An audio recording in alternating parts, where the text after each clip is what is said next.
कालबैशाखी वर्षा पवन जोगु बाउंश कुंभ तले चापी हुई दुई महिला सासू और बहुकर मृत्यु।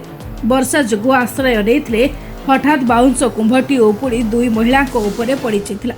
भोजनगर थाना अंतर्गत मुदुलीपल्ली गाँ निकटर घटना।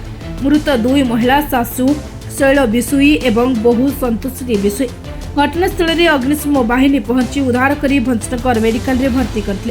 सेठारे डाक्तर तांकु मृत घोषणा करथिले।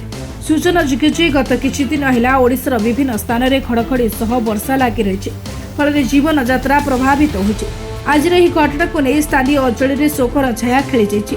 वर्तमान मिलता सूचना अनुसार दुई शवर व्यवच्छेद हो पारि नहीं।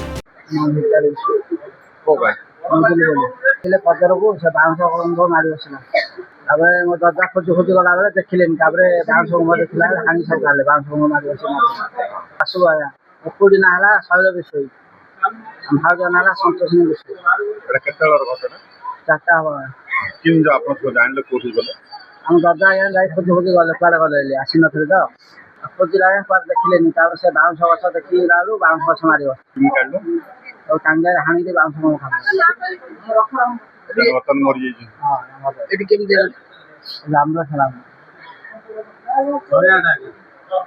मुदुलीपल्ली ग्राम पंचायत समिति लक्ष्मीनारायण स्वाई आज से सबुदिन भाई आज जमी को जाते कम कर समय जो घड़घड़ी वज्रपात होती से समय से गच आश्रय नहीं से गच पड़ जाइए जहाँफल आमर जो संगाता विजय विशोई यहाँ स्त्री डेथ होती सी खोजी खोजी गला समय पाइले बाउंश कुंभ हाणी से बाहर कराई दुई जन शाशु बहु डेथ होती।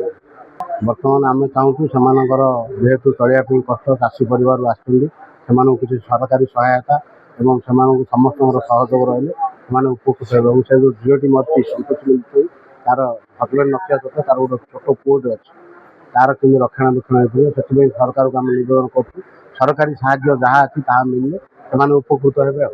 भंजनगर पुरुषोत्तम महापात्र रिपोर्ट।